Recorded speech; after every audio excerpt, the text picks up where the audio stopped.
Audio Jungle.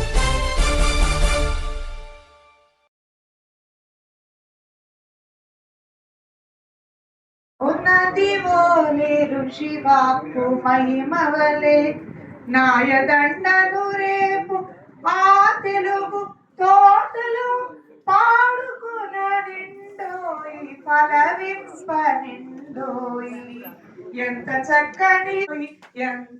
చక్కనిదోయి ఈనాటి ఈ సభ.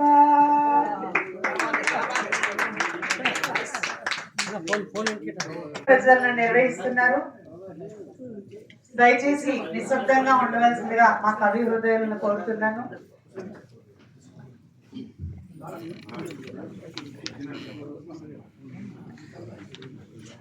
అబ్బా, అందరూ శబ్ద కాలుష్యాన్ని నివారిస్తున్నారు. అవసరమైనప్పుడు మనం నిర్మధురంగా చప్పట్లు శబ్దాన్ని ప్రయోగిద్దాము.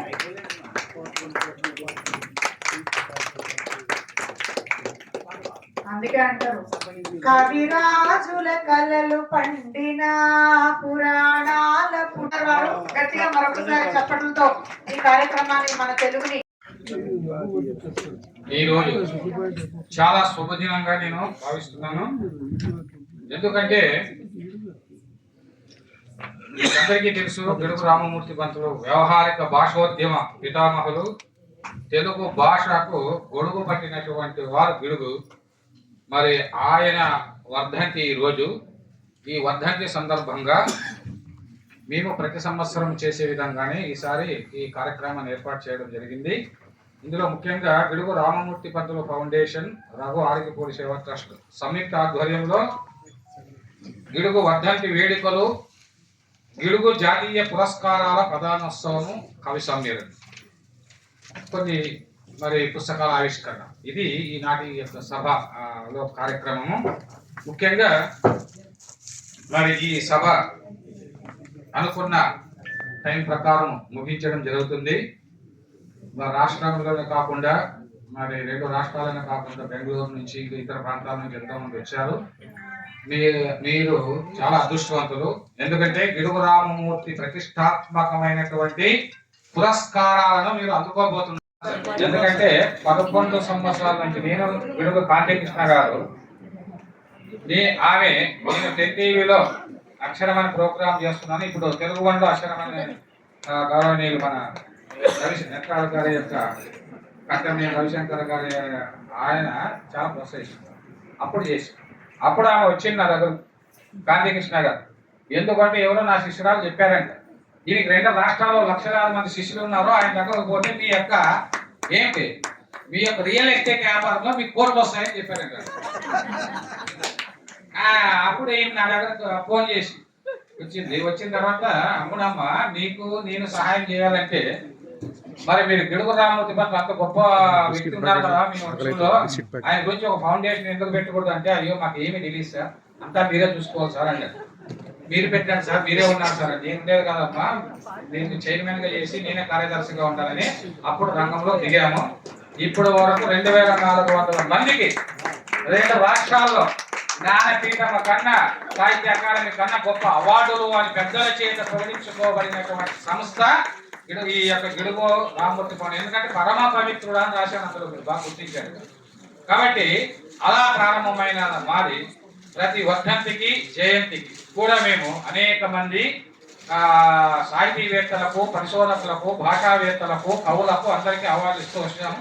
ఇంతవరకు దిగ్విజయంగా అఖండ కీర్తి ప్రతిష్టలు ఈ సంస్థకు వచ్చాయని సందర్భంగా మీకు అందరితో తెలియజేస్తున్నాను. మరి ఈ యొక్క వేదిక మీద ఈ రోజు పాల్గొన్నటువంటి వాళ్ళు కూడా పరమ పవిత్రులు. భాష కోసము, సాహిత్యము కోసము, తెలుగు సంస్కృతి కోసము అవిశ్రాంత పోరాటం చేస్తున్నటువంటి వ్యక్తులు. ముఖ్యంగా కట్టమనే రవిశంకర్ గారు, ఆయన ఉద్యోగాన్ని రూపాయల ఆదాయాన్ని వదులుకొని తెలుగు భాష కోసమే ఆయన ఇప్పటికీ జీవిస్తున్నారు. ఇప్పటికి 400 ఛానల్స్ ద్వారా ప్రపంచవ్యాప్తంగా చేస్తున్నారు. ఆయన్ని అభినందిస్తూ, ఆయన ఎందుకు ఈ తెలుగు భాష సేవ చేస్తున్నారు, గిడుగు రామమూర్తి పంతులు అడుగుజాడల్లో ఎందుకు నడుస్తున్నారు అన్నటువంటి విషయాన్ని ఆయన మీకు తెలియజేస్తారు. ఎందుకంటే ఆయన ఇప్పుడు ఎక్కువ మంది ఎక్కువ మాట్లాడేది ఏం లేదా, ఆ దాంట్లోనే అన్ని చెప్పేశాను నేను. నాకు సమయ పాలన మీకు అందరి శ్రేయోభిలాష కాబట్టి నేను మీకు అవకాశం ఇచ్చానంటే ఒకరు గంట మాట్లాడటం నాకు తెలుసు. ఈ పరిశోధనలు మీరు కూడా అంత మహాపండితులు పరిశోధనలు మీకు తెలియని వాళ్ళు ఎవరు లేరు కాబట్టి ఆర్ద్రత ఆయన మీద ఆర్ద్రతతో ఆయనకు నివాళులు అర్పించాలని వర్ధంతి రోజు నివాళులు అర్పించాము. ఇప్పుడు సౌర భాష కోసం ఆయన వ్యాకరణం రాసిన విషయమో మీకు తెలుసు. ఆయన ఉద్యోగాన్ని వదిలేసి గిరిజన ప్రాంతాలకు వెళ్లి దోములతో పుట్టించుకుని చెవుడు వచ్చి ఆయన భార్య ఎన్నో కష్టాలు పడ్డారనే విషయము తెలుసు. ఒక బ్రాహ్మణ కుటుంబంలో పుట్టిన వారు ఆయన మరొక గిరిజన ప్రాంతాలకు వెళ్ళి అడవుల్లో జీవించాడు అంటే భాష కోసము. అంతకన్నా గొప్ప వ్యక్తి ప్రపంచంలో ఎవరైనా ఉన్నారా? మరి మా అదృష్టం కొద్దీ ఆయన సేవ చేసే భాగ్యము నాకు కలిగింది, తెలుగు కాంతికృష్ణ గారు కలిగింది అనే సందర్భంగా తెలియజేస్తూ అధ్యక్షుడిగా ఎక్కువ మాట్లాడకూడదు కాబట్టి ఇప్పుడు ముఖ్య అతిథికి సందేశం ఇవ్వమని ఆయన వచ్చి మనందరిని ఆశీర్వదించమని చెప్పేసి కొన్ని వెంటనే వచ్చారు కాబట్టి చాలా సందేశం ఇవ్వాల్సిందిగా కోరుతున్నాను. నమస్కారం. ఈరోజు నా గొంతు బాగాలేదు, నేను రాలేనండి. రాకపోతే ఆయన గుర్తులేదట్లేదు. గిడుగు రామూర్తి గారి కోసం ఆయనకి నివాళులు అర్పించాలనే ఉద్దేశంతో వచ్చి 2 ముక్కలైనా మాట్లాడేస్తారులే అని చెప్పి వచ్చాను. గొంతు సహకరించట్లా కాబట్టి నేను ఆల్మోస్ట్ అన్ని సభలకి వస్తుంటా. బికి కృష్ణ గారు ఆయన ఏర్పాటు చేసే అన్ని తెలుగు సభలకి, కవుల సభలకి, కవి సమ్మేళనాలకి వస్తుంటారు. అయితే నేను ప్రతిసారి చెప్పేది ఒకటి, గిడుగు రామూర్తి పంతులు గారు తెలుగు భాషని సామాన్యులకి దగ్గరికి చేర్చారు. ఇవాళ ప్రస్తుత పరిస్థితులు చూస్తే మన అందరం పరాయి భాష పరిగెడుతూ మన భాషను మర్చిపోతున్నాం. నాతో ఒక ప్రముఖుడు చెప్పాడు, తెలుగు భాష బతుకుండాలంటే దానికి ఒకటి ఉంది మార్గం, ఏంటన్నా ఇల్లిటరసీ. చదువుకున్నతో మొదలుపెట్టిన ప్రతి ఒక్కడు ఒక సామాన్య కార్మికుడి దగ్గర నుంచి బాగా డబ్బున్న వాళ్ళ వరకు ఏం చదివిస్తావు మీ పిల్లలు అంటే ఇంగ్లీష్ మీడియం, తెలుగులో చదివించు పోనీ తెలుగు మీడియం చదివించాలా, ఇంగ్లీష్ మీడియంలో చదివించిన తెలుగు సబ్జెక్ట్ చదివిస్తారా అంటే అది లేదు, ఫ్రెంచో సాంస్క్రిటో. ఇంటర్మీడియట్కి వచ్చేసరికి పిల్లలు ఏదో మన సినిమాలో వచ్చే డైలాగులు, టీవీలో వచ్చే తప్పించి స్వచ్ఛమైన భాష మాట్లాడేటువంటి పరిస్థితి ప్రస్తుతం లేదు. రాయటం చదవటం పూర్తిగా మర్చిపోతున్నారు. సో భాష బతికుండాలంటే ఇల్లిటరసీ ఎక్కువ ఉండాలి అని చెప్పి ఒక పెద్ద మనిషి చెప్పారు. అది నిజం అనిపిస్తుంది చూస్తున్నాం. ఎందుకంటే మా ఇంట్లోనే చూస్తున్నాం, మా పిల్లలు కూడా తెలుగు చదవటం రాయటం మర్చిపోయారు. నేను మొత్తుకుంటుంటాను, నేను తెలుగు అని పెట్టి నా పిల్లలు తెలుగు మాట్లాడకపోతే నవ్వుతారా అని చూశాను. కాకపోతే ఏంటంటే వాళ్ళకి పీర్ ప్రెషర్, సమాజంలో వాళ్ళతో పాటు ఉన్న వాళ్ళందరూ కూడా ఏం చేస్తారో వీళ్ళు అది చేస్తుంటారు. నేను కిందటిసారి సభకు వచ్చినప్పుడు చెప్పాను, సభలు ఇలా కాస్త 40+ వాళ్ళతో కాదు 50+ వాళ్ళు సభకు వచ్చేది చూడండి. సభకు వచ్చే ప్రతి ఒక్కళ్ళు ఒక యువకుడినో వెంట పెట్టుకుని రావాలి, వస్తేనే దానికి సార్థకత ఉంటుంది. సో ఈసారి కృష్ణ గారి సభాముఖంగా చెప్తున్నా, నెక్స్ట్ టైం నుంచి మీరు సభలో ఉన్న ఎవరు వచ్చారో వాళ్ళ ఫోటో తీసి పెడితేనే నేను మీ సభకు వస్తాను. యువతని ఇన్వాల్వ్ చేయకపోతే భాషకి మనుగడ ఉండదు. ముఖ్యంగా తెలుగు భాష మీద మన వాళ్ళకి మనకు చాలా చులకన భావం. ఏదో 60+ వాళ్ళందరూ వచ్చి 4 కవి సమ్మేళనాలు, 4 పద్యాలు, 4 వ్యాఖ్యలు, 4 పుస్తకాలు రిలీజ్ చేస్తే కుదరదు. దాంతోపాటు యువతను కూడా ప్రోత్సహించాలి. యువత కూడా దీంట్లో పార్టిసిపేట్ చేస్తేనే గిడుగు రామూర్తి లాంటి మహనీయులు చేసినటువంటి కార్యక్రమానికి సాధన చేరుతుంది. లేదా ఆ రోజుల్లోనే గ్రాంధిక భాష మాట్లాడుతూ సామాన్యులకు దూరం అయిపోతే అది వేరే భాషకో ఇంకొక రకంగానో మార్పు చెందేదాం. సో ఆయన ఒక ఉద్యమంలాగా చేపట్టి సామాన్యులకు అందుబాటులో ఉండేటువంటి భాషను తీసుకొచ్చారు. కాబట్టి ఈ భాషని మనందరం కూడా సూర్యచంద్రులు ఉన్నంతకాలం తెలుగు భాష బతుకుండేలా మనందరం కూడా మన వంతు కృషి చేయాలి. ప్రతి ఒక్కరు, ప్రతి తెలుగువాడు తన బాధ్యతగా తీసుకుని ఈ కార్యక్రమాన్ని చేయాలి. ఇవాళ ప్రభుత్వాలు ఏం చేస్తాయి చేయవు, అది రాజకీయం కోసం ఆడుకుంటారు అంతవరకే. కానీ ప్రభుత్వాలు చేసేది ప్రజలు చేయాలి ఇదంతా. తెలుగు భాష, తెలుగువాడిగా పుట్టిన ప్రతి ఒక్కడు గర్వంగా తమ వంతుగా ఏం చేయాలి ఈ భాషని అనేది ఆలోచన చేయాలి.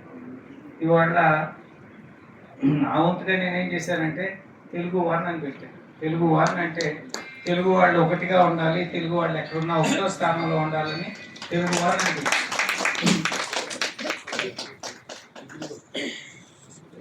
ఈ టెక్నాలజీ మారుతున్న కొద్దికి అలవాట్లు మారుతాయి అనే ఉద్దేశంతో ఇంటర్నెట్ యుగం అనేది వస్తుందని 1999లోనే గ్రహించి దానికి అనుగుణంగా నేను అడుగు చేశాను.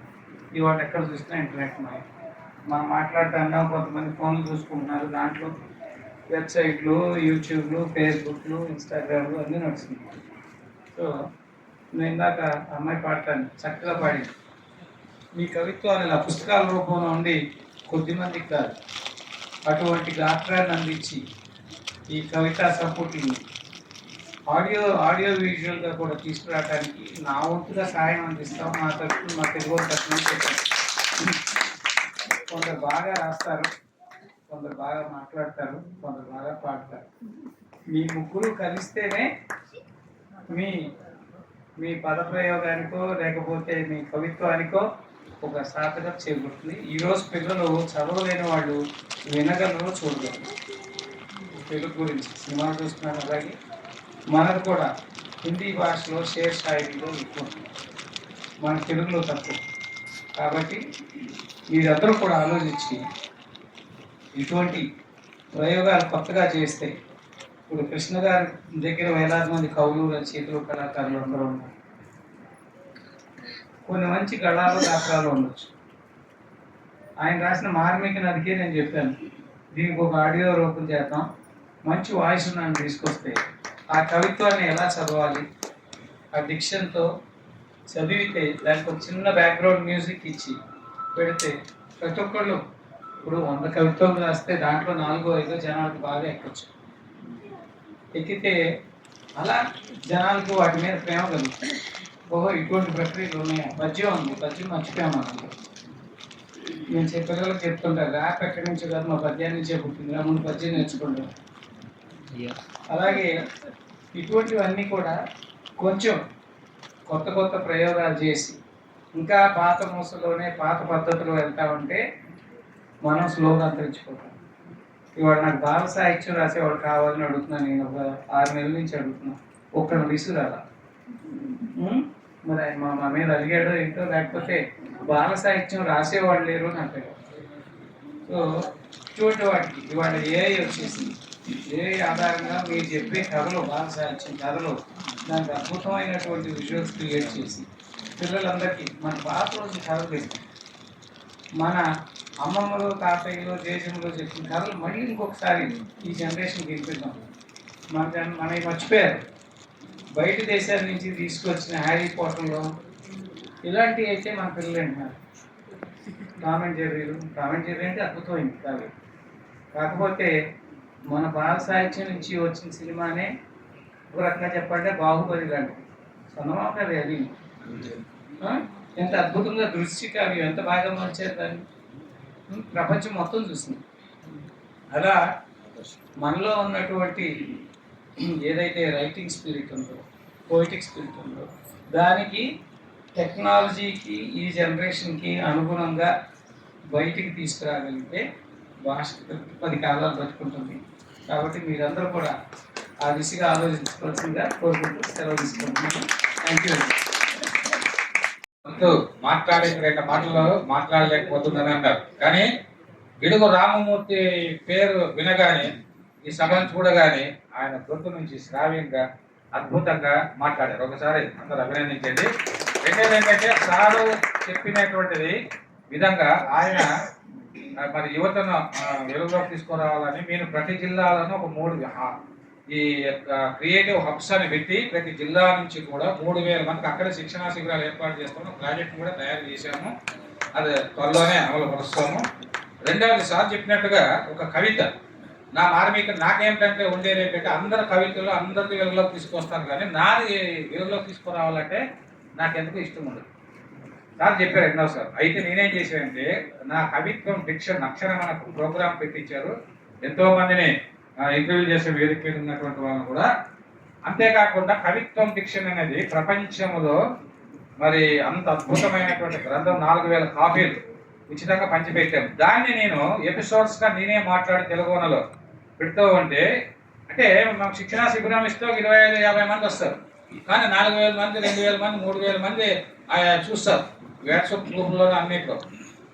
అంటే అది చూస్తున్నారు, తెలుసుకుంటున్నారు. అద్భుతమైన కవిత్వము మన తెలుగు రాష్ట్రాల నుండి వస్తూ ఉంది.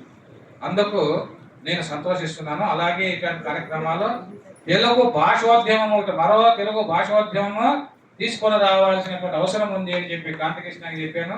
అదేవిధంగా రవిశంకర్ గారు చెప్పాను. ఈరోజు ఆంధ్రప్రభలో ఆర్టికల్ కూడా రాశారు. కాబట్టి మీరందరూ కూడా సహకరిస్తే ఇక్కడ ఉన్నటువంటి వాళ్ళు అక్కడికి వెళ్ళి మీరెందుకంటే ఇక్కడ ఉన్నటువంటి వాళ్ళకి లెక్చర్స్ సార్ మీ పిల్లలపై పాఠాలు చెప్తారు. అందువల్ల ఆ పిల్లలు స్కూల్స్లోను కాలేజెస్లోను వీళ్ళకి ఎందుకంటే వీళ్ళకి ఒక అవార్డు అంటే ఈ గిడుగు రామూర్తి పంతులు ఇచ్చినప్పుడు బాధ్యతను పెంచడమే మనం. అందువల్ల వీళ్ళు వెళ్ళి ఇంకా తెలుగు భాష కోసం ఇంకా కృషి చేస్తారు, ఒక ఉద్యమం బాటలో వస్తారనేటువంటి ఒక ఆశతో ఆశయంతోనే ఈ కార్యక్రమం మేము ఏర్పాటు చేసాము. ఇందులో జర్నలిస్టులు ఉన్నారు, పరిశోధకులు ఉన్నారు, పాఠాలు బోధించేటువంటి గురువులు ఉన్నారు, ఎంతో మంది ఉన్నారు సార్. మీ ఆధ్వర్యంలో ఒక ఉద్యమమే తీసుకుని వద్దాము. అప్పుడు తెలుగు భాష మా ఉద్యమం ఆ రోజు వ్యవహారిక భాష ఉద్యమం వచ్చి ఇప్పుడు దాన్ని రక్షించుకునే ఉద్యమం ఒకటి రావాల్సినటువంటి అవసరం ఉందని తెలియజేస్తూ ఇప్పుడు ఈ యొక్క గిడుగు రామూర్తి పంతులు ఫౌండేషన్ ఎట్లా స్థాపించాము, మరి దాంతో ఎంత అనుభూతి పొందారనేటువంటిది గిడుగు కాంతికృష్ణ గారు ఒక్క నిమిషంలోనే ఆమె మీకు తెలియజేస్తారు. తర్వాత ఒక్కొక్క నిమిషం మాట్లాడి మీకు అంతా అవార్డు ఇస్తారు. మధ్యలో 5 నిమిషాలు. సరస్వతికి సాహిత్య సరస్వతికి నమస్కారాంజలి. మన ముఖ్య అతిథి కంఠంలేని రవిశంకర్ గారు. ఆయన పేరు ఇంటి పేరే కంఠంలేని. ఆయన గొంతు ఎందుకు బాగుండకుండా ఉంటుంది. అలాగే ఆయన పేరు రవిశంకర్, సూర్యుడి శక్తితో కూర్చున్న శంకర్ అన్నమాట. ఇంకా ఆయన గొంతు ఏమి పోయే లక్షణాలు ఉత్తరాలు చెప్పారు, కానీ అద్భుతమైన ఉపన్యాసం. అందులో వికి కృష్ణ గారు చెప్పినట్టుగా గిడుగు రామూర్తి పంతులు గారి మీద తెలుగు భాష మీద ఆయన ఉన్న మక్కువకి అద్భుతంగా మాట్లాడి మనకి కొన్ని సూచనలు ఇచ్చారు. ఆ సూచనలు నేను అంతకుముందు కూడా బాల సాహిత్యం గురించి వికి కృష్ణ గారితో చెప్పడం జరిగింది. అలా అంటూనే 11 సంవత్సరాలు గడిచిపోయాయి. 11 సంవత్సరాలు ఎలా గడిచాయో కూడా నాకు తెలియలేదు. 10 సంవత్సరాల క్రితం చాలా దుఃఖంలో ఉన్న నాకు ఈ 11 సంవత్సరాల్లో చాలా ఊరట కలిగించి ఇలాంటి సేవలకి అంకితం చేసిన ఆయనకి సభాముఖంగా ధన్యవాదాలు చెప్తూ ఇంకా ఎన్నో మంచి కార్యక్రమాలు చేయాలి. అలాగే మనకి వేదికలు అలంకరించిన పెద్దలందరూ కూడా నిష్ణాతులు, వేదిక ముందున్న అందరూ కూడా కవులు, రచయితలు. ఇందాక చాలా పుస్తకాలు కళ్ళనేత కళలకు కాలం చెల్లింది. నాకు సరిగ్గా వినబడలా, కథలకు కాలం చెల్లింది అనుకున్నాను. ఏంటి ఎంఐ కాంట్రవర్సీ సబ్జెక్టు కథలకు కాలం చెల్లడం ఏంటి అని తర్వాత చూస్తే కళలకు కాలం చెల్లింది. చాలా అద్భుతమైన ఇది. ఇంకా చదవలేదు కాబట్టి కళనేత, మనందరం కళనేతే. ఎందుకంటే గిడుగు వారి సాహిత్యం రాస్తున్న వాళ్ళందరూ, తెలుగు సాహిత్యం రాసిన వాళ్ళందరూ కళనేతలానే ఉంటాము. రంగురంగుల సప్తవర్ణాలతోటి ఇందాకే అతను కవిత్వం చెప్పారు. ఆయన చాలా అద్భుతం. కాంట్రవర్సీ ఏం లేదండి మీ కవిత్వంలో. శివాజీ గారు చెప్పిన దాన్ని భాషని తప్పుగా అర్థం చేసుకున్నారు వాళ్ళు. ఆడవాళ్ళ మీద తప్పుగా ఏదైనా భాష ప్రయోగిస్తే ఇలాంటివే గొడవలు వస్తాయని దీంట్లో చిన్న పదం వాడారు అంతే. ఆయన చెప్పిన దాంట్లో తప్పు లేదు. ఎందుకంటే ఆడవాళ్ళు ఎంత పవిత్రంగా కట్టుబొట్టు తీరులోనే ఉంటుంది మన పవిత్రత అనేది. ఇప్పుడు సౌలభ్యం కొరకు చిన్నపిల్లలు ఏదో డ్రెస్సులు వేసుకుంటారు, అలాంటి వాటిని. ఎందుకంటే నిండుగా బట్టలు కట్టుకోవడంలో నేను తప్పుగా మాట్లాడితే అన్యదా భావించకండి. ఎవరికి చూపించాలో వాళ్ళకే చూపించాలి, అందరికీ చూపించకూడదు. అది మన కట్టుబాట్లు, మన తెలుగు సాంప్రదాయం, మన హైందవ తత్వం. చాలా అద్భుతమైన కవిత రాశారండి, మీకు ధన్యవాదాలు. ఇలాంటి కవితలే అందరూ రాయాలి. సమాజంలో ఎలాంటి ఇబ్బందులు ఉన్నాయో, ఎందుకంటే చాలా చూస్తున్నాము. ఆడవాళ్ళు మగవాళ్ళని చంపడం చాలా వింటున్నాము. అసలు అద్భుతంగా చంపేస్తున్నారు. రవికి అంతుపట్టని రీతిలో అసలు ఎలాంటి ఆలోచనలు ఎలా వచ్చాయో మరి, మనం ఎలాంటి ఇళ్లలో పెరిగాము, వాళ్ళకి ఇలాంటి ఇళ్లలో పెరిగి ఎలాంటి సాంప్రదాయాలు వచ్చాయో కూడా మనకి అర్థం కాకుండా ఉంది. అదొక అంతుపట్టని మిస్టరీయే, దాని గురించి ఇప్పుడు మాట్లాడక్కర్లేదు. అయితే కంఠంనేని రవిశంకర్ గారు చెప్పినట్టుగా నేటి బాలలే రేపటి పౌరులు. మన కుటుంబ వ్యవస్థ బాగుంటేనే అన్ని రకాలుగా మనం పిల్లల్ని మంచిగా సంస్కరించగలుగుతాము. అందుకని చెప్పి ఆట పాట మాట కవిత్వం ఏదైనా తెలుగు భాషలోని మన మాతృభాషని ఏ భాష వాళ్ళు ఆ భాషను గౌరవించవచ్చు. అలాగే అబ్దుల్ రషీద్ గారు వచ్చారు, ఆయన చాలా అద్భుతమైన తెలుగు మాట్లాడతారు. ఆయనతోటి చాలా అనుబంధం ఉంది, చాలా ప్రోగ్రామ్స్కి వెళ్ళాము అందరూ. ఇక్కడ వీళ్ళందరూ కూడా ఉషా పోగంటి వీళ్ళందరూ కూడా. అలాగే ఏ భాషనైనా మనం గౌరవించాలి. కాబట్టి మన మాతృభాషను మనం గౌరవించుకోకుండా మన అవసరాల నిమిత్తం విదేశాలకు వెళ్ళేవాడు ఇంగ్లీష్ నేర్చుకోవచ్చు, తప్పలేదు. కానీ మనందరం తెలుగు వాళ్ళమే కాబట్టి తెలుగులోనే మాట్లాడుకోవాలి. ఏడ్చినా కూడా తెలుగులోనే ఆడవాలి. అది బాగా సభాముఖంగా చెప్తున్నాను. అలాగే మన తెలుగు భాషని పిల్లల్ని సంస్కరిస్తేనే, ఇంట్లో తల్లిదండ్రులు సెల్ ఫోన్ చూసుకుంటూ వాళ్ళకి ఏదో ఏం అన్నం తింటున్నారు కూడా వాళ్ళకి తెలియట్లా. ఈ నిందాక ఆయన చెప్పినట్టుగా తెలుగు వాళ్ళకి 1, 2, 3 ఏదో చెప్తే అమ్మమ్మ 3 అంటే ఏంటి, 3 అంటే ఏంటి అంటే మళ్ళీ మనం చెప్పాలి 3 అమ్మ అని చెప్పి. అలాంటి పరిస్థితిలో ఉన్నారు. తెలుగు అసలు రావట్లా. తెలుగు భాషను స్కూళ్ళల్లో బోధిస్తున్నా కూడా వాళ్ళకి ఆ తెలుగు పాఠ్యాంశాల్లో ఉన్నప్పటికీ కూడా ఇంగ్లీష్లోనే ఎక్కువగా 90% ఇంగ్లీష్లోనే మాట్లాడే పరిస్థితులు మన ఇళ్లలో కూడా ఉన్నాయి. కాకపోతే ఏంటంటే పిల్లల్ని సక్రమంగా రవిశంకర్ గారు, కాంతికృష్ణ మేడం గారు, తదితర పెద్దలందరికీ, ఇచ్చేసిన పెద్దలకి, కవులకి అందరికీ నమస్కారం. ఈరోజు మనం ఒక మహా మనిషిని గుర్తు చేసుకుంటున్నాం. మరి ఇలాంటి కార్యక్రమాలకు, సాహితీ కార్యక్రమాలకి నన్ను పరిచయం చేసినటువంటి మొట్టమొదటి వ్యక్తి కృష్ణ గారికి ధన్యవాదాలు. ఎందుకంటే నేను ఏదో ఒక జియాలజిస్ట్గా ఆ సబ్జెక్ట్లో తెలుగు ఎప్పుడో మర్చిపోయినటువంటి వ్యక్తులు, అయినా భాష పైన ఉన్న అభిమానంతో 4 కవితలు రాస్తే అవి కవితలు చాలా గొప్పగా ఉన్నాయని అన్న నేరానికి నేను ఈ సాహిత్యంలో దిగడం జరిగింది. అయితే అల్టిమేట్లీ ఆయన ప్రోద్బలంతో చాలా పుస్తకాలు అవి రాయడం జరిగింది. అయితే నాకు దాదాపు 4-5 ఇయర్స్ బ్యాక్ ఈ అవార్డు, ఇలాంటి అవార్డు నాకు వచ్చింది. నాకు వచ్చినప్పుడు నార్మల్గా మనం అవార్డు వచ్చినప్పుడు గ్రూప్స్లో పెట్టుకుంటాం. అయితే కవితలు రాసినప్పుడు వచ్చిన స్పందన కంటే ఈ అవార్డు వచ్చినటువంటి స్పందన విపరీతంగా వచ్చింది. అంటే నేను అప్పుడు అర్థమైంది, వీరికి సాహిత్యంలో నాకు దాదాపు పద్మశ్రీ అవార్డు వస్తే ఎట్లా అభినందిస్తారో ఆ విధంగా అభినందించినారు. అంటే వారి పైన గిడుగు రామ్మూర్తి గారి పైన ఉన్న సాహిత్య అభిమానులు ఎంతోమంది ఉంటారు కదా మన గ్రూప్స్లో కూడా. వారు కవితలు రాయకపోవచ్చు కానీ వారి గురించి మాత్రం అందరికీ తెలుసు. అందుకే నాకు అభినందనలు వచ్చినాయని చెప్పేసి అనుకున్నాను. మరి ముఖ్యంగా ప్రసారం ఏదైతే మన టీవీ ఛానల్స్ ఉన్నాయో వాటి ద్వారానే ఏదైనా మనం బాగా తీసుకెళ్ళగలుగుతాం. అటువంటిది కంఠంనేని రవిశంకర్ గారు ఈ వారి ఛానల్ ద్వారా ఏకంగా ఒక 60 నిమిషాలు కనీసం, అంటే వారానికి 2 వారాలకు ఒక కవులతో ఇంటర్వ్యూస్ విక్కీ కృష్ణ గారితోనే చేస్తూ చక్కటి ప్రోగ్రామ్స్ తీసుకొస్తున్నారు. తర్వాత వారు ప్రకటించినారు మీటింగ్స్లో ఎన్నోసార్లు, బాల సాహిత్యం ఎవరిదైనా ఉంటే చెప్పండి, ప్రోత్సహిస్తాను. అట్లాగే పోయినసారి మంచి పద్యపఠనం చేస్తే వారి అడ్రస్ తీసుకున్నారు. ఆయన ప్రయత్నం చేస్తున్నారు. ఆయన కొద్ది సభలకు రావడం వల్ల ఒక ఉపయోగం ఏంటంటే ఆయన చూస్తున్నారు. ఇప్పుడు ఇందాక చక్కగా పాడినటువంటి గాయత్రి ఆమెని అడ్రస్ తీసుకుంటున్నారు. అంటే వారు ఇలాంటి సభలకు రావటం వల్ల వాళ్ళకి ఆనిముత్యాలు సంఘంలో కానీ సొసైటీలో కానీ ఉన్న ఆనిముత్యాలను తెలుసుకునే అవకాశం కలుగుతుంది. అందువల్ల సార్ మీరు విక్కీ కృష్ణ గారు బలవంతం చేసి ఇక్కడికి వచ్చినందుకు మీకు కొంతవరకు ఇన్ఫర్మేషన్ కూడా తెలుస్తూ ఉంది. దయచేసి, ఎందుకంటే సభలకి వచ్చినటువంటి వ్యక్తులను బట్టి కూడా సభలు రక్తి కడతాయి. మీరు మాత్రం ఏమాత్రం అవకాశం ఉన్నా కానీ ఈ సాహిత్య సభలకు తప్పకుండా విచ్చేస్తూ ఉండండి. ఇలాంటి సభలకి నన్ను కూడా ఈరోజు అతిథిగా పిలిచినందుకు విక్కీ కృష్ణ గారికి ధన్యవాదాలు తెలుపుతూ, ఇలాంటి కార్యక్రమాలు ఈ మధ్య బాగానే చేస్తున్నాం. అయితే ఒకటి ఏంటంటే, నేను కవులకు ఇచ్చే సలహా ఏంటంటే, కవులు వస్తారు, వారి కవిత చదవాలి, అంతవరకే ఆలోచన చేస్తారు కానీ అందరి కవితలు ఆస్వాదించడం లేదు. అదొక వీక్నెస్ ఉంది.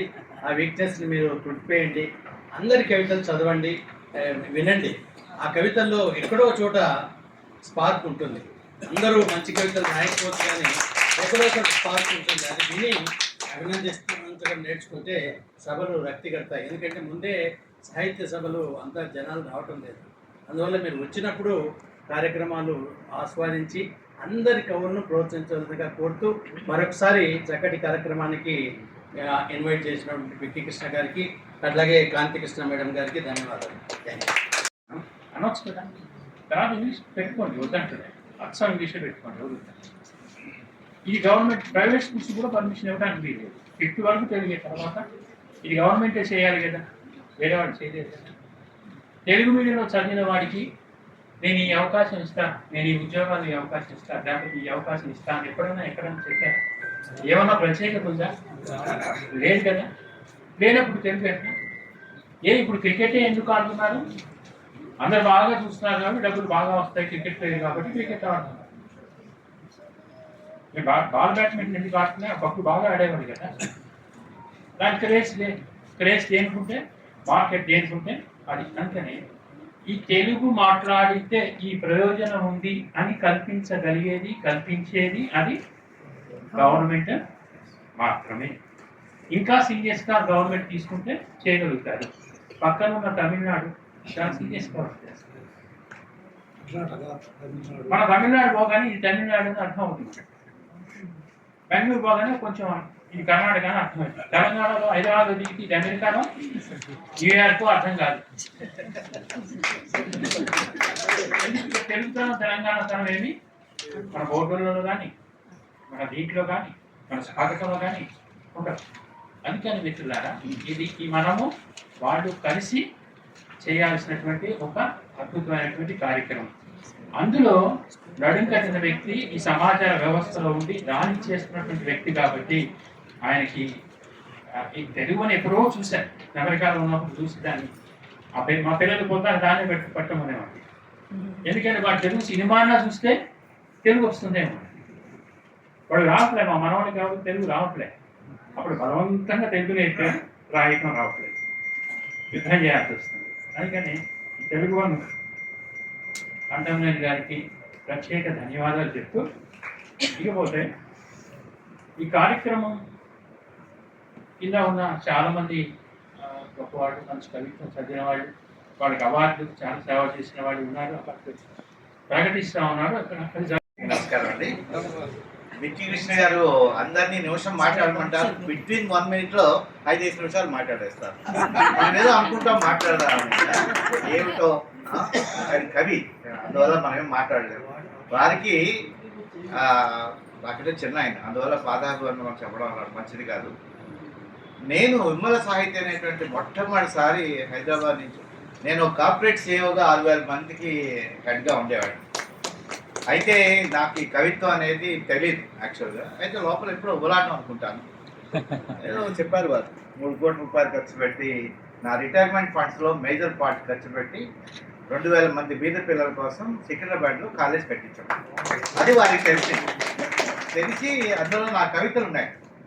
దాన్ని చక్కగా తీసేసి నువ్వు రావా ఇట్రా, నీ గురించి నేను తెలియదు, నాకు నేను కవిని చేస్తాను. అది ఏమిటో తెలియదు. ఆ ప్రభంజనం ఇప్పుడు 100 కవులు రాసేస్తాను, కవితలు రాసేస్తాను. పుస్తకం కూడా వస్తుంది, విక్కీ గారికి కూడా ఇస్తాను. అది వారు మార్మిక నది అని రాశారు. అది ఎప్పుడు ఇస్తారా అని చూస్తుంది, ఇవాళ తెచ్చారండి. అయితే అందరూ విడుగు వారి గురించి ఒక్క క్షణం చెప్దాం అనుకున్నాను, కానీ ఆయన ఇచ్చింది 1 నిమిషమే. విడుగు వారు మనల్ని ఎలా చేశారంటే, brought out from the shackles of the Granthicum. Dukrum dukrum rakshate, dukrum dukrum నహిని రక్షతి. అది అలాంటి స్థితిలో ఉండేవాళ్ళం. అంటే కొద్దిమందికే భాష హోల్డ్ అయి ఉంది.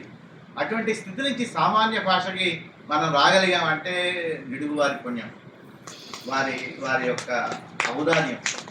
వారి సాక్రిఫైస్ హిమ్సెల్ఫ్. వారి ముందు మళ్ళాటి వాళ్ళు ఎంతమంది నిద్ర చెప్పారు, వాళ్ళ అరణ్యాల్లో పోయి ఆ సవరం చేస్తారు, అవన్నీ నేను ఇప్పుడేం చెప్పను. అటువంటి గొప్పవారి వల్ల ఎంతోమంది ఒక వారి యొక్క లైఫ్ సాక్రిఫైస్ చేయడం వల్ల మనం ముందుకు వస్తాం. కానీ చాలామంది మర్చిపోతాం ఎవరి వల్ల ముందుకు వచ్చాం, ఎవరి వల్ల మనం ఇలా జీవించగలుగుతున్నాం. అటువంటి గొప్ప వ్యక్తుల్లో గిడుగువారు ఒకరు. అందువల్ల వీరు మీకు నమస్కారం అమ్మా. అందువల్ల నాకు ఈ రోజున ఈ వారి యొక్క జీవన సాఫల్య పురస్కారం రావడం చాలా చాలా ముదాహం. నాకు సభాముఖంగా మన వికీ గారికి ధన్యవాదాలు చెప్తూ, నా గురించి చెప్పాలంటే చెప్పాను. మీకు బాలపేట బుక్ ఇచ్చాను, చదవండి సార్. 30 pages రాశారు. మీకు పోయింది కదా, ఇస్తాను అన్నమాట. అందువల్ల అది జరిగిందని ఇంత పని చేశానని చెప్పాడుగా నా గురించి ఏదో 2 pages రాద్దాం వచ్చారు ఆయన. 30 pages రాశారు. A person who lives is leaving his name and only place. If you write your life history, ఎన్ని పేజీలు రాశారు నీ జీవితం గురించి? అందరూ పుడతారు, అందరూ వెళ్ళిపోతారు.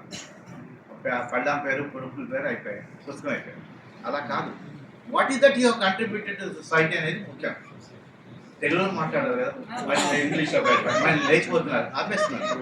అందువల్ల అందరూ కూడా చక్కటి తెలుగు భాషాభిమానులే. నాకు ఈ అవకాశం ఇచ్చినందుకు అందరికీ నమస్కారం చెప్తాను. ఈషా నా బుక్ నుంచి చెప్తారు. Details about my Isha. ధన్యవాదాలు. ఉద్యమ పితామహుడు విడుగు రామూర్తి పంతులు గారి వర్ధంతి సందర్భంగా వారికి నివాళులు అర్పిస్తూ ఈరోజు విడుగు రామూర్తి పంతులు గారి అవార్డ్స్ తీసుకోబోతున్న ప్రతి ఒక్కరికి నా యొక్క అభినందనలు తెలియజేస్తూ, నా గిడుగు వారు ఎంత గొప్పవారంటే, తెలుగు మా బాబు స్కూల్లో ఉన్నప్పుడు, ఎల్కేజీలో ఉన్నప్పుడు టీచర్ గారు ఒక బుక్లో ఆవు, బాతు, కుక్క అవి అంటించుకురమ్మన్నారు, స్టిక్ చేసుకురమ్మన్నారు. వాళ్ళు ఇంకా లాంగ్వేజ్లోకి రాలేదు. అయితే నేను ఏదో పుస్తకంలో, హిందీ పుస్తకంలో ఆవు తీసి గాయ తీసి అంటించానమాట. అప్పుడు మా బాబు ఏడ్ చేశాడనమాట, అమ్మ నాకు హిందీ అవుతూ తెలుగు అవే కావాలి. అప్పటికప్పుడు నేను మార్కెట్కి షాప్కి వెళ్ళి బుక్ షాప్కి వెళ్ళేసి తెలుగులో ఆవు అనే పదము చూసుకొని, తెలుగు రాదు అసలుకి అప్పటికే బాబుకి, ఆవు అనేది చూసి అనిపిస్తే కానీ అప్పుడు డేట్ మారలేదనమాట. అంత గొప్ప విడుగువారు బాబు యొక్క దీనిలో తెలిసిందనమాట నాకు. అందరికీ ఇంతే ఇంటింతై వదుడింతై అన్నట్టుగా వారి సేవలు ఇంకా కొనసాగాలని ఈరోజు మన ముఖ్య అతిథి గారు శ్రీ కంటంనేని రవిశంకర్ గారి చేతుల మీదుగా వారికి సత్కారం జరుగుతుంది. అలాగే డాక్టర్ బిడి రాజగోపాల్ గారు వారి చేతుల మీదుగా కూడా సత్కారం అందుకుంటున్నారు. మీ కరతాళ ధ్వనుల మధ్య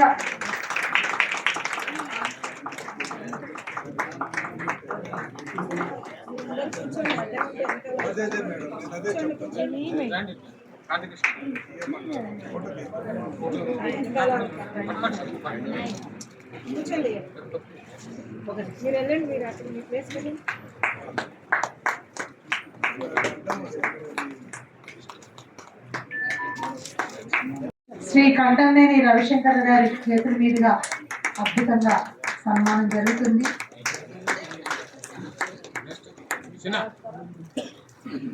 డాక్టర్ ఈయన అష్టావధాని చాలా అద్భుతమైనటువంటి సాహిత్య తిరుపతి వెంకట కవుల నానారాజ సందర్శన సాహిత్యానుశీలనం అని అద్భుతమైన పరిశోధన గ్రంథానికి మేము ఇస్తున్న ఒకసారి మీరు కర్తవ్యంతో.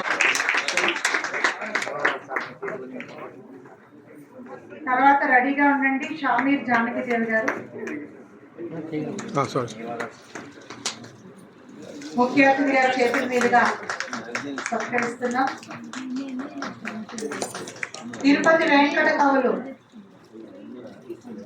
ఏనుగునెక్కినాము ధరణీంద్రులు మృక్కగా నిక్కినాము, ఏనుగునెక్కినాము ధరణీంద్రులు మృక్కగా నిక్కినాము, సన్మానములందినాము బహుమానములం గ్రహించినారము, యవ్వానిని లెక్కబెట్టక నివారణ దిగ్విజయంబునర్చి ప్రజ్ఞానిధులంచు పేరుని నారము నీవలనం సరస్వతి అని ప్రకటించినటువంటి మహాకవులు తిరుపతి వెంకట కవులు. వేసవి దగ్గరాయి మేము వీడుటకు మనస్మా వాసము దూరమాయే పరవాసమునచ్చుట భారమాయే. 200 కిలోమీటర్ల దూరం వచ్చినాను. వారు ఎంతో ఆప్యాయంగా నన్ను పిలిచినారు. తిరుపతి వెంకట కవుల మీద పరిశోధన చేసినారండి అని. కాబట్టి ఆ తిరుపతి వెంకట కవులు ప్రజాస్వామ్యంగా అంటే కవిత్వాన్ని ప్రజాస్వామ్యం చేసినటువంటి మహానుభావులు. కవిద్వయం రాజాస్థానాల నుండి ప్రజాస్వామ్యానికి తీసుకొచ్చినటువంటి మహానుభావులు. వారి ప్రతి పదం కూడా మన నోళ్లలో నానేటటువంటిది. ధన్యవాదాలు. ఈ అవకాశం ఇచ్చినటువంటి మీకు అందరికీ కూడా పురస్కారం అందించినటువంటి వీటి వారికి ధన్యవాదాలండి. కోరుతున్నాను డాక్టర్ అఖిరాజ్ సుందర్ రామకృష్ణ గారు.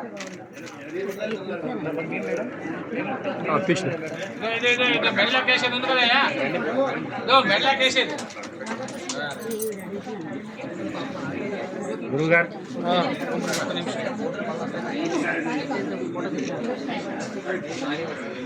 ఇప్పుడు దేవులపల్లి పవన్ కుమార్ గారు జీవన సాఫల్యం నడుస్తున్నాం.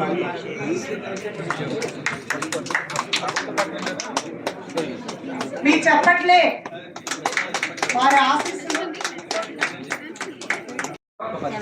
కవుల కవినైన అధ్యక్ష గారు ఎంతో కష్టపడి తన కాలం దేహము ఆమె కవుల కోసమే వినియోగిస్తుంటారు. పుష్ప ధర్మన్న వారసురాలుగా ఆమెకు చిరు సంస్కారమైన సంస్కారంగా అందులో అఖిరాలు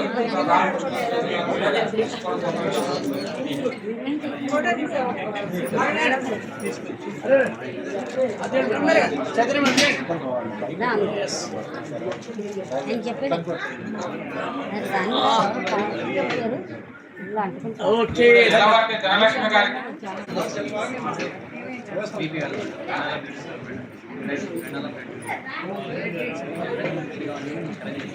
పోగంటి ఉషారాణి గారు గౌతమ బుద్ధ ఫౌండేషన్ చైర్మన్.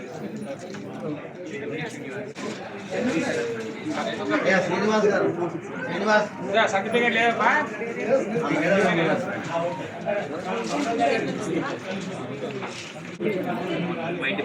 తర్వాత మువ్వా శ్రీనివాసరావు గారు ఎన్నో సేవలు చేయాలని సర్టిఫికేట్. శ్రీనివాసరావు సర్టిఫికేట్